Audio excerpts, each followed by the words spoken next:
설교 제목을 기념비를 세우는 교회라 하는 이런 제목을 가지고 우리 함께 생각하며 은혜를 나누고자 합니다. 이 기념비라고 하는 것은 어떤 일에 대해서 승리하고 성공한 다음에 그것을 기념하기 위해서 세운 기념탑을 이야기합니다. 성경에 보면 그런 기념비를 세운 기록들이 많이 등장합니다. 특별히 오늘 본문은 이스라엘 역사상 가장 암흑기였던 사사시대 말기에 위대한 지도자 사무엘에 의해 위기에 처한 나라가 하나님의 도우심으로 구원함을 받은 후에 그 하나님 앞에 감사하여 기념비를 세우는 장면이 오늘 본문의 내용입니다. 우리가 잘 아는 대로 사무엘은 유명한 기도의 어머니 한나의 아들로 태어났습니다. 어렸을 때부터 성전에 들여서 바로 엘리 제사장 아래서 철저하게 신앙의 훈련을 받고 성장을 하게 됩니다. 그런데 당시 엘리 제사장은 나이가 많이 들었고 영안도 흐려졌습니다. 그에게는 홈니와 피네하스라는 두 아들이 있었는데 그들은 제사장이면서도 불구하고 영적으로 매우 타락해 있었습니다. 그것 때문에 하나님의 진노가 바로 이스라엘 공동체에 임하게 되었습니다. 그래서 나라가 위기에 처하게 됩니다. 당시에 강대국이었던 블레셋이 쳐들어와서 완전히 이스라엘 공동체를 패하게 만들었습니다. 법궤도 빼앗기고 엘리의 두 아들 홈니와 비나스도 전사를 당하게 됩니다. 그리고 그 비보를 들은 엘리 제사장은 의자에 앉아있다가 목이 부러져서 죽고맙니다. 이렇게 된 후에 이스라엘 백성들은 20년 동안 그 블레셋 사람들의 압박 가운데 말할 수 없는 어려움을 겪게 됩니다. 여기서 우리가 볼 수 있는 것은 이스라엘 공동체가 왜 그렇게 어려움과 역경의 과정을 거치게 되었는가? 특별히 하나님께서 선택받은 그런 민족이요, 그런 공동체인데 왜 그런 어려움을 당하게 되었는가? 한마디로 표현한다면 당시에 사다들과 지도자였던 사사들과 종교 지도자들의 잘못 때문에 바로 이스라엘 공동체가 그렇게 어려움을 당하여 자락에 떨어지는 결과를 가져오게 되었습니다. 오늘 한국의 대표적인 교회로 승승장구하여 그런 어려움의 과정에 있었다면 아마 지금 한국의 가장 큰 그런 교회가 되지 않았을까 하는 이 충현교회가 지난 몇 년 동안 내용을 겪으면서 그런 어려움에 봉착하여 상처를 입고 수많은 사람들이 교회를 떠나는 그런 일이 있고 그래서 교회가 어려움 가운데 처하게 되었습니다. 이렇게 어려움과 된 것은 그 이스라엘 역사를 통해서 본다면 당시에 아마 우리 교회를 끌고 나가는 교회 지도자들의 다시 말하면 지도자들에는 목사와 장로들의 잘못이 있었기 때문에 그럴 수 있다고 하는 것을 우리가 생각을 해야 됩니다. 그래서 이 점을 우리가 인정하고 이걸 철저하게 하나님 앞에 회개하고 다시 시작해야 기념비를 세우는 그런 우뚝 튼 충현교회가 될 줄로 믿습니다. 오늘 기념비를 세운 이스라엘 그 공동체를 보면요, 이스라엘 국가가 그런 위기의 상황에 처해 있을 때 사무엘 선지자가 나타나서 모든 백성들을 전부 다 미스바에 모이게 합니다. 그래서 국가의 그 재난을 위해서 그 어려움을 위해서 지난날의 잘못을 철저히 회개하고 기도했습니다. 그때 하나님께서 그 이스라엘 공동체가 그동안 어려운 가운데 빼앗겼던 모든 것들이 다시 회복이 되고 또 승승장구하는 그런 놀라운 역사가 나타났던 것을 우리가 볼 수가 있습니다. 그 배경을 좀 더 설명하면 이처럼 온 이스라엘 백성들이 미스바에 모여 하나님 앞에 통회하고 자복하고 기도할 때 그때 블레셋 사람들에게 그 소식이 전달이 됩니다. 그 블레셋 군대가 기회는 있다고 생각했습니다. 왜? 온 이스라엘 백성들이 미스바에 모였기 때문에 너희들은 이제 도가 되든 치다 생각하고 완전히 둘러싸고 엄포를 놓고 그럴 때 어떤 기적이 일어납니까? 이스라엘 백성들은 기도하고 있었는데 하나님께서 우레를 발해가지고 그 블레셋 군대들이 바로 자기들끼리 치고받고 싸워서 결국은 완전히 참패를 당하고 국경 밖으로 내어 쫓기는 일이 일어났습니다. 그래서 20년 동안 괴롭히던 블레셋 군대가 물러가고 이스라엘 백성들은 대승을 거둬서 그동안 어려운 가운데 잃었던 모든 것들이 다시 회복되는 그런 놀라운 역사가 나타났습니다. 그래서 이스와 센 사이에다가 돌로 기념비를 세운 겁니다.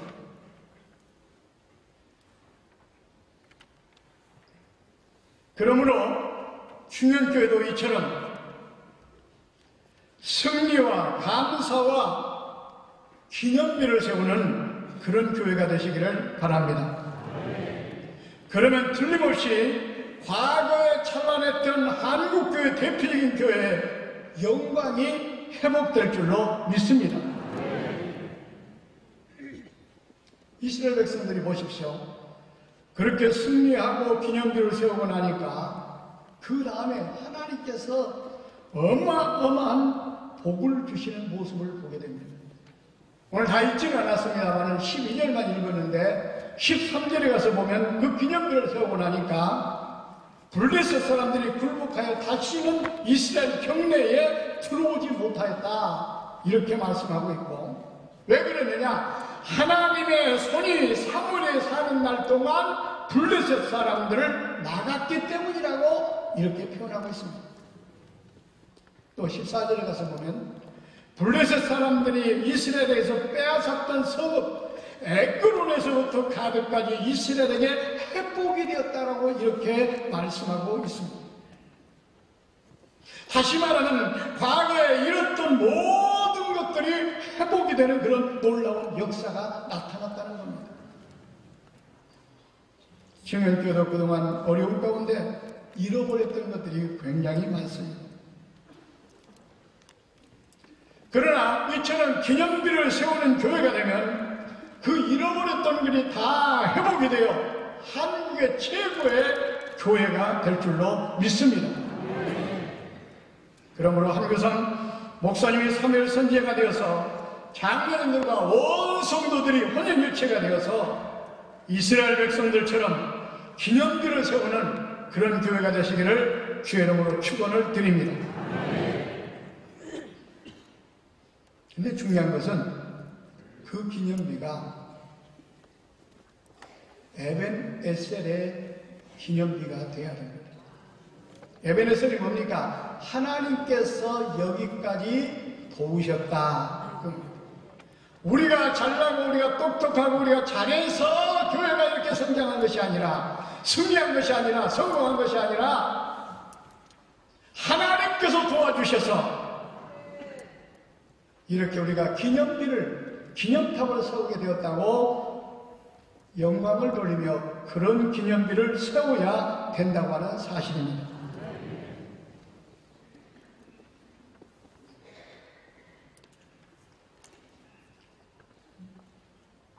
그런데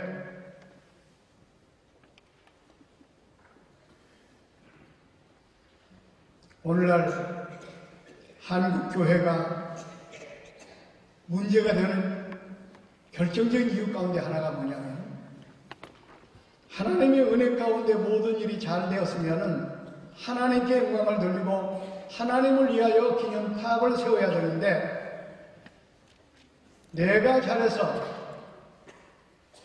한 것처럼 생각하고 내가 잘해서 교회가 부흥이 됐고 내가 잘해서 이만큼 되었고 내가 잘해서 그랬다고 생각하고 자기를 위해서 기념물을 세우는 경우가 많습니다. 그런데 이것이 얼마나 위험한 발상인가 하는 것을 우리는 알아야 됩니다. 그래서 지금 내용을 겪고 있는 교회들의 대부분이 보니까 바로 그런 문제 때문에 그렇습니다. 성경에도 보세요.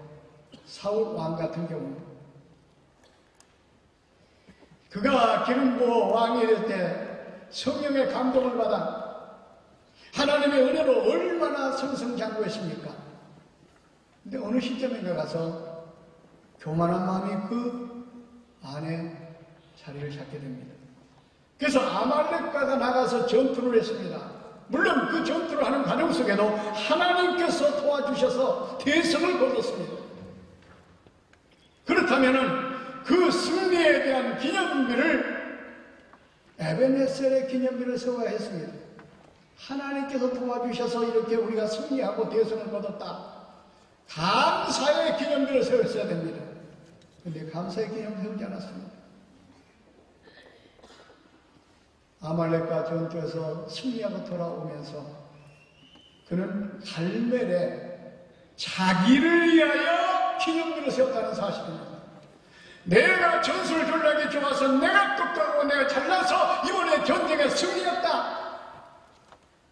그래서 자기를 위하여 갈멜에 기념비를 세운 겁니다. 결국은 어떻게 됐습니까? 하나님께 버림받는 왕이 되었습니다. 그 말로가 얼마나 비참합니까? 자기 칼로 자기가 차결하는 그런 비참한 말을 하고 말았습니다.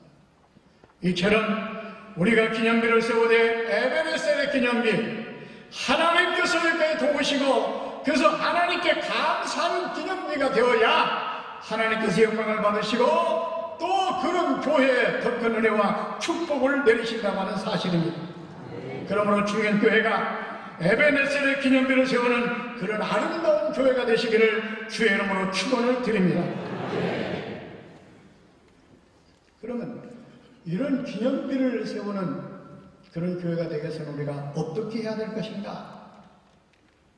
오늘 본문에 보면 하나님께서 세운 종 사무엘의 말에 온 이스라엘 공동체가 절대적으로 순종했습니다. 미스바로 모이라 할 때 모였습니다.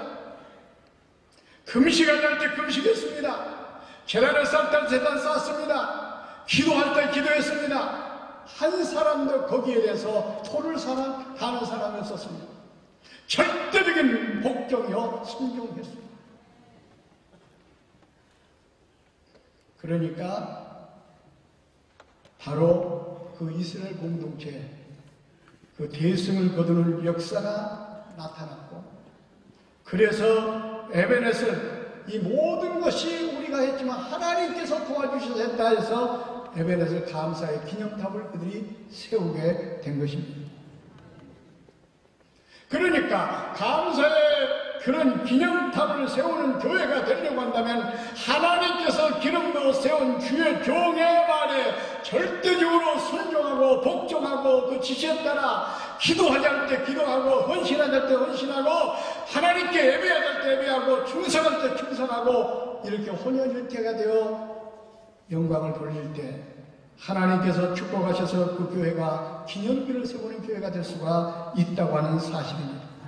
그런데 오늘날 한국교회 보면은 교회마다 기념비를 세우지 못하고 무너지는 그런 교회들의 특징이 어디 있습니까?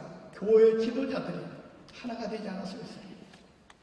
하나님께도 종을 세웠는데 어떤 면으로부터는 같이 기름을 받았다고 장로들이 어떤 견제의 대상이 되어서 공동체를 끌고 나가려고 하기 때문에 여기에 문제가 발생합니다. 그래서 한국교회 대부분의 교회 문제는 바로 뭐냐? 목사와 장로들 간에 일어나는 문제 때문에 문제가 발생합니다. 또 그뿐만 아니라 중직들도 마찬가지입니다. 그러므로 무엇보다 중요한 것은 정말로 기념탑을 세우는 그런 아름다운 교회가 되려고 한다면 하나님께서 세운 종을 중심으로 하여 모든 사람들은 그 종을 도와 아름다운 공동체를 바로 세우라고 우리에게 직분을 주시고 우리를 협력자로 세워주셨다는 사실을 우리는 알아야 됩니다. 그래서 한마음이 되어서 종을 중심으로 해요 공동체를 끌고 나갈 때 그 교회가 바로 이런 기념비를 세울 수 있는 교회가 될 수가 있다고 하는 사실입니다. 그렇습니다. 이 부분을 우리는 분명하게 알아야 됩니다. 성경의 구약이나 신약을 볼 때 하나님께서 주의 종들을 세우고 그 다음에 직분자들, 장로들을 세우고 안수사를 세우고 권사를 세우고 하는 그 이유는 바로 뭐냐? 하나님께서 기름 부어 세운 종을 도와서 바로 협력하여 아름다운 공동체를 이루어 나가라고 세워주셨다는 사실을 우리는 분명하게 알아야 됩니다. 출애굽기 18장 24절 26절을 보면 애굽에서 출애굽한 이스라엘 백성들이 그 당시에 출애굽 당시 한 200만 명이나 되는 사람들이었습니다. 그 공동체를 지도자 모세 혼자서 바로 그들을 인도합니다. 재판까지 합니다. 관리를 합니다. 그러다 보니까 그 공동체에 여러 가지 무수 현상이 일어납니다. 하루 종일 그 재판을 받으려면 기다려야 되는 그런 어려움이 있고 일하는 사람도 피곤하고 여러 가지 공동체가 여러 가지 일에 차질이 생기고 문제가 생기니까 그때 하나님께서 물론 그 자녀를 보내가지고 했지만은 바로 그 모세를 도울 수 있도록 하기 위해서 천부장과 백부장과 50부장과 10부장을 세워서 바로 큰 일을 모세가 담당하도록 하고 적은 일은 그 옆에 도와 처리하도록 만들었습니다. 그래서 그 공동체가 아주 하나님 보시기에 아름답게 날로 성장해 나가는 그런 놀라운 역사가 나타났습니다. 여기서 보면은 바로 하나님께서 세운 기름 부어 세운 모세를 돕기 위해서 그런 천부장과 백부장과 그 다음에 50부장과 10부장을 세웠다는 것을 발견할 수가 있습니다. 초대교회 때도 마찬가지입니다. 사도들이 말씀 전하는 일과 기도하는 일과 그때 당시에는 구제하는 일과 교회 모든 봉사하는 일까지도 전부 다 사도들이 감당하다 보니까 여러 가지 많은 그 공동체 교회가 초대교회가 어려움이 찾아왔습니다. 어떤 일로 찾아옵니까? 히브리파 사람들과 헬라파 사람들과의 갈등이 생깁니다. 여러 가지 구제품을 보급하는 가정 속에 있어서 어떤 편견을 가지고 한다. 이런 여러 가지 불편들이 나옵니다. 그러다 보니까 공동체가 시험이 들게 되고 어려움이 찾아왔습니다. 그래서 그때 하나님께서 어떻게 합니까? 7 집사를 뽑도록 해가지고 그 7 집사들에게 봉사하는 일과 구제하는 일을 맡기고 바로 주의 종들은 말씀 전하고 기도하는 일에 전무하도록 했습니다. 그러니까 어떻게 됐습니까? 그 공동체가 날로 성장하는 그런 놀라운 역사가 나타났습니다. 근데 여기서도 그 직분자들을 왜 뽑았습니까? 바로 하나님께서 세운 종을 도와서 그 공동체를 아름답게 이루어 나가라고 이렇게 세워주었다는 사실을 발견할 수가 있습니다. 그러므로 안수집사나 장로나 모든 직분자들은 엄밀히 따진다면 바로 하나님께 기름 부어 세운 종을 도와서 이 교회를 튼튼하게 세우라고 세워주셨다는 사실을 우리는 분명하게 기억을 해야 됩니다. 그러므로 하나님께서 이제 한교장 목사를 이 목사로 이 교회 세워주셨습니다. 그럼 모든 장로님들과 모든 직분자들이 한마음이 되어서 우리 목사님이 소신껏 이 교회를 끌고 나갈 수 있도록 옆에서 도와주고 밀어주고 협조하는 협조자가 되어 나아갈 때 이 충영교회가 이 시대에 아름다운 기념탑을 세우는 교회가 될 수가 있다고 하는 사실입니다. 그러므로 이 말씀을 붙들고 이 시대에 정말로 하나님 앞에 기념비를 세우는 아름다운 충현교회가 되시기를 주의 이름으로 축원을 드립니다. 기도하겠습니다. 살아계셔서 역사하시는 아버지 하나님, 하나님의 은혜와 사랑을 감사합니다. 일찍 이곳에 하나님께서 아름다운 교회 충현교회를 세워주시고 그동안 많은 중하는 영혼들을 구원하여 구원의 간격을 잘 감당하게 하셨습니다. 한국의 대표적인 교회로 기념탑을 세웠던 교회입니다. 그렇지만 또 원치 않게 여러 가지 교회에 어려운 가정도 있었습니다. 그 어려움으로 인하여 오히려 대표적인 교회가 많이 잃어버린 것들이 있습니다. 그러나 오늘 말씀을 통하여 우리가 다시 한번 도전을 받게 하시고 은혜를 받고 다시 한번 기념탑을 세우는 교회가 되기를 원합니다. 그러기 위해서 사무엘 선지자를 이스라엘 공동체에 보내주셔서 이스라엘 공동체가 에베네셀의 기념탑을 세운 것처럼 충현교회가 그런 아름다운 기념탑을 세우기 위해서 한규사 목사님을 보내주시고 이임 목사로 세워주십니다. 우리 목사님을 중심으로 장로님들이 한마음 한뜻이 되고 온 교들이 한마음 한뜻이 돼서 목사님 목회를 도와 이 교회가 정말로 에베네셀의 기념탑을 세워 잃었던 것들을 다시 회복하여 한국의 대표적인 교회가 될 수 있도록 역사해 주시옵소서. 감사드리며 돌아가신 예수님의 이름으로 기도하옵나이다. 아멘.